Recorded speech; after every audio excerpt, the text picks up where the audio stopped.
In India, around 20 million passengers travel daily on unreserved tickets. This includes both long-distance trains and suburban commuters around cities like Mumbai, Kolkata, and Chennai. Unreserved ticketing is the main way for millions to travel each day.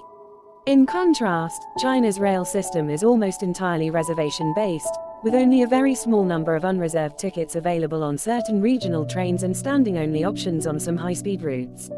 As a result, unreserved travel is extremely rare in China compared to India.